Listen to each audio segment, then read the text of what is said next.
Le bonjour vient de cette suite de vidéos consacrée aux distributions GNU Linux. Avant d'aborder les distributions en tant que telles, et de les installer et de s'amuser un petit peu avec elles, nous allons parler de virtualisation. Alors qu'est-ce que mot barbare? Eh bien derrière ce mot virtualisation, il y a un concept très important aujourd'hui, avec les ordinateurs modernes disons. Donc j'ai ouvert ici une page Wikipédia qui traite de la virtualisation. Lisons, la virtualisation consiste à faire fonctionner un ou plusieurs systèmes d'exploitation ou applications comme un simple logiciel sur un ou plusieurs ordinateurs. Au lieu de ne pouvoir en installer qu'un seul par machine, ces ordinateurs virtuels seront appelés serveurs privés. D'accord ? Donc en gros, on va installer une machine dite virtuelle, d'accord, sur une machine dite réelle. Alors, prenons un exemple concret. Actuellement, je suis ici sur une distribution GNU Linux, Fedora 25. Alors on en parlera des distributions un petit peu plus tard dans la suite des vidéos. Donc là, je suis sur une Fedora 25 sous un bureau maté. Et j'aimerais pouvoir utiliser dans mon environnement GNU Linux un programme écrit pour un environnement Windows.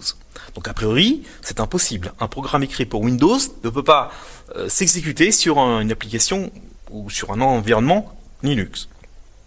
Alors il existe bien des applicatifs GNU Linux, entre autres le Winnet qui est ici, qui permet effectivement d'émuler et d'aider à exécuter un programme Windows sur un environnement GNU Linux.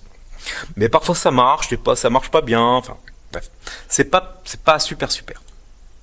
Eh bien ce qu'on va faire, sur ma machine réelle actuellement ici, je vais placer une machine virtuelle. D'accord ? Et ma machine virtuelle, je vais la configurer avec un système d'exploitation Windows.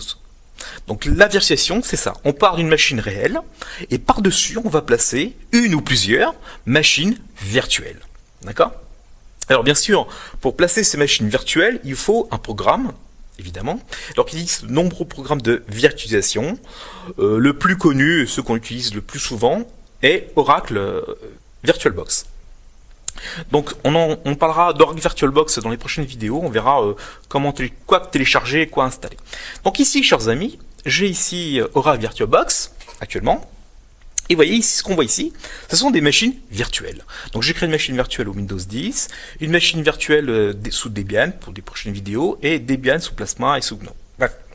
En tout cas, grâce à ce type de programme-là, on va créer une machine virtuelle. Alors, cliquons ici sur... Donc on verra comment utiliser le logiciel VirtualBox dans les prochaines vidéos. Donc, ne soyez pas inquiets. Le but ici, c'est de vous montrer le principe, vous montrer voilà à quoi ça sert, pourquoi on fait ça, et puis après on verra comment installer, quoi installer et comment utiliser. D'accord ? Ne soyez pas inquiets sur ça. Donc je vais ici lancer ma machine Windows 10. Mais il faut être bien conscient que ma machine virtuelle, donc qui sera sous Windows 10, va avoir besoin de ressources de ma machine réelle. Donc ma machine réelle va prêter un peu de mémoire, un peu de disque dur, un peu de carte graphique, un peu de réseau à ma machine virtuelle. D'accord ? Donc il faudra configurer votre machine virtuelle. Mais ça on en parlera un peu plus tard. Donc ici je vais prendre juste un exemple pour vous montrer le propos. Donc on va dans configuration. Alors comment a été conçue ma machine ? Donc à chaque item correspond à un paramètre. Par exemple ici, on donne le nom de la machine, donc Windows 10. C'est un système de type Windows, Microsoft Windows, avec une version 64 bits en Windows 10, classique. Hein, je pense que c'est la version qui est sur vos PC actuels. Ou une grande majorité en tout cas. Alors ici, on va avancer. Bon, là, le chiffrement, on s'en fout un petit peu. Ici. Donc là, on va mettre votre machine. Est-ce qu'elle possède un disque dur? Est-ce qu'elle possède des disquettes? Est-ce qu'elle possède un réseau, etc. Donc on va stipuler ici le matériel que possédera votre machine virtuelle. Donc là, j'ai mis un disque dur et un disque optique. Il n'y a pas de disquette, il n'y a pas de réseau pour l'instant au sens amorçage. D'accord? Donc ici. Donc là, on va demander au système d'amorcer soit vers le disque dur, ici, soit par le lecteur DVD. Ici, vous voyez, ma machine virtuelle, on lui a confié, on lui a prêté, donc la machine réelle a prêté à ma machine virtuelle 4 Go de RAM. D'accord ? Donc les gens d'Oracle qui ont pondu le logiciel, vous voyez, en fonction, donc sur ma machine réelle, j'ai à peu près 16 Go, pardon. Donc 16 Go, je ne peux pas donner toute la mémoire à ma machine virtuelle. Si j'en aurais plus de mémoire, je ne pourrais pas fonctionner. Donc on va autoriser la machine virtuelle avec un certain nombre de mémoires que vous choisissez. Donc ici, virtuellement, comme Windows, c'est quelque chose d'assez costaud, on va y placer 4096 mégas, c'est-à-dire 4 Go de RAM. D'accord? Ici, vous avez le nombre de processeurs. Donc, sur ma machine réelle, je possède 8 cœurs. D'accord? Alors, Windows, il aime bien faire des choses. Hein, c'est un environnement un peu complet, donc un peu lourd aussi. Donc, virtuellement, je vais lui passer 2 cœurs. D'accord? Donc, je vais prêter sur mes 8 cœurs réels, je vais lui prêter à ma machine virtuelle 2 cœurs.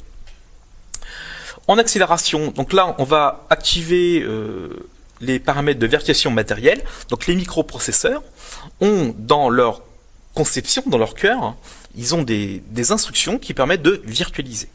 Donc ça, je ne vais pas entrer trop dans ce détail-là, mais il y a déjà des instructions faites spécialement pour la virtualisation, que ce soit les AMD ou les Intel. D'accord? Donc là, on active les choses pour rendre les choses, disons, un peu plus rapides.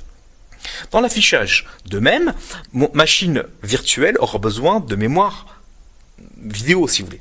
Et bien de même, là, on va lui passer un petit peu de mémoire vidéo, on va lui passer 128 mégas sur les 256 qui est ici. D'accord? Combien d'écrans vous avez? Je vais mettre qu'un seul écran. Le facteur d'échelle, est-ce que vous voulez faire des zooms sur l'écran? On va mettre 1. Et on va accélérer, on va activer l'accélération 3D. Hein? Parce que Windows 10, il a des animations, donc on va aller un tout petit peu en activant l'accélération 3D. Évidemment, pour que votre machine virtuelle fonctionne bien, il faut qu'en dessous la machine réelle soit ait des performances, disons, un petit peu costaud. Hein. Donc si vous avez un seul cœur et il y a 1 giga de RAM, vous êtes bien conscient que vous ne pourrez pas faire tourner une machine virtuelle. Donc une machine virtuelle, ça fait appel à des machines réelles qui ont beaucoup de RAM et beaucoup de cœurs processeurs. Donc disons, classiquement, il faut au moins 4 cœurs pour que ça tourne bien, et il faut au moins 4 gigas pour que ça tourne bien. D'accord? Donc si vos machines réelles ne sont pas des foudres de guerre, disons qu'ils ont en dessous de 4 gigas, et ils ont 2 cœurs, un double cœur, hein, vous aurez beaucoup de mal à faire tourner des systèmes comme de Windows 10 ou des Debian Plasma ou GNOME 3. D'accord? Donc ici, ma machine réelle possède 16 gigas de RAM et il y a 8 cœurs. Donc là, j'en ai pris, hein, regardez ici, dans le système, je vais passer 2 cœurs virtuels. Et j'accélère la chose. Donc l'axe fichage, donc je disais 128 mégas de RAM. On active l'accélération 3D. Dans le stockage. Le stockage maintenant, virtuellement, il a un disque dur. Il a aussi un CD-ROM. D'accord? Donc j'ai placé dans le stockage, mais ça vous le verrez dans les prochaines vidéos, j'ai placé l'image de Windows. Donc ici, je viens de placer j'ai placé ici à l'exécution, comme si vous mettiez votre CD ou votre DVD Windows 10 dans le lecteur DVD, et bien là, moi, j'ai fait pareil.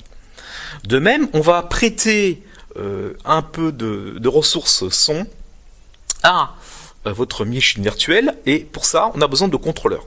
Donc, il y a dans Oracle VirtualBox, il y a 3 contrôleurs.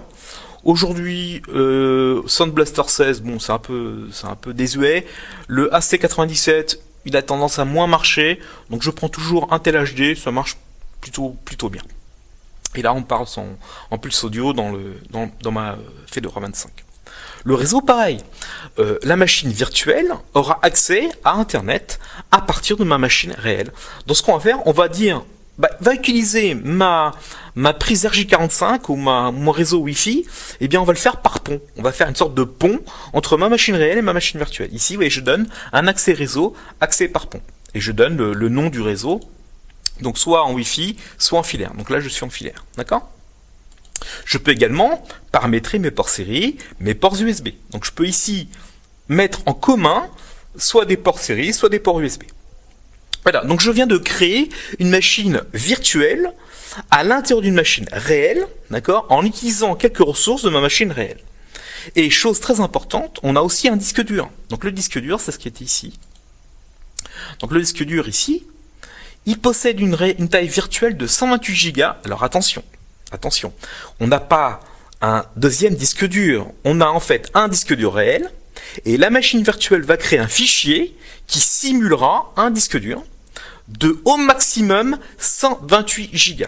D'accord? Donc il n'y a pas actuellement, le fichier qui simule ce disque dur ne fait pas 128 Go. Il peut aller jusqu'à 128 Go, mais il va augmenter de façon dynamique. Ça, on en parlera un petit peu plus tard quand on installera une vraie machine dans une machine virtuelle. D'accord? Donc actuellement, le disque dur, voilà, Windows occupe sur les 128 Go disponibles au maximum, Windows 10 actuellement occupe 15 Go. Ah oui, c'est un gros bébé, hein, Windows 10. Hein. Voilà.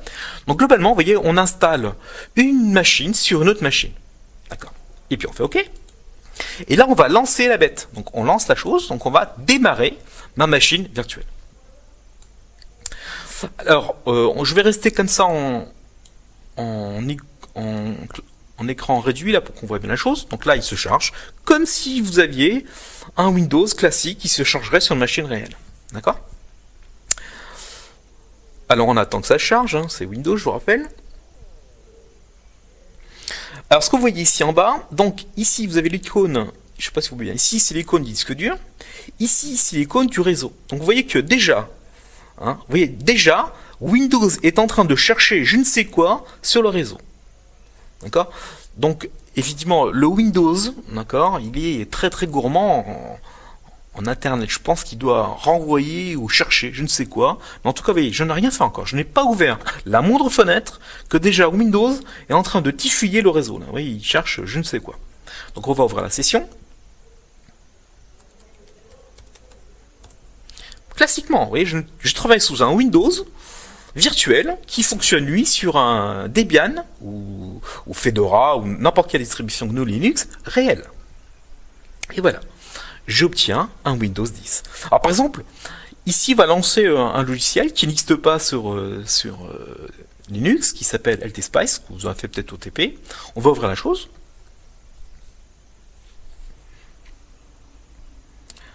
On attend, c'est Windows. Donc là vous avez accès à Internet, et là on va ouvrir un petit exemple, on va faire un petit open. On va ouvrir un petit task tab, rien que pour vous montrer que effectivement ça peut marcher. Voilà. Donc là j'ai une application. Alors là je me suis pas mis en plein écran. Je peux ouvrir en plein écran. Il suffit de faire de contrôle à droite F. Et là je le passe en plein écran, d'accord. Contrôle à droite F. Je reviens à un écran de base, d'accord. Mais ça on en parlera un petit peu plus tard dans les vidéos. Donc là par exemple là je suis maintenant ici dans une application LTSpice qui fonctionne dans une machine virtuelle Windows 10. En adéquation avec ma Fedora 25. Donc là, je pourrais simuler, par exemple. Voilà, je peux venir ici. Voilà, on a dit classiquement, je reviens maintenant à, je suis en fait sous Windows. Donc je reviens à système Windows. D'accord, je fais des simulations. Je peux changer ici. Je peux mettre on va mettre des petites grilles, simulation, petites grilles, voilà, bref. D'accord. Donc voilà. À quoi consiste la virtualisation? Ça consiste à placer une machine virtuelle sur une machine réelle.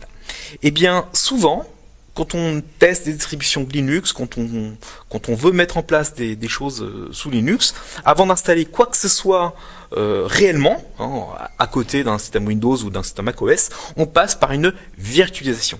En effet, de ma machine, il suffit que maintenant, vous voyez, si je l'arrête, je peux l'arrêter brutalement. Je ne risque absolument rien. Elle est dans un fichier qui possède mon disque dur. En fait, ma machine Windows est vue comme un simple programme. D'accord ? Donc la prochaine fois, on verra ce qu'il faut pour mettre en place de tels outils. Merci de votre écoute et à très bientôt.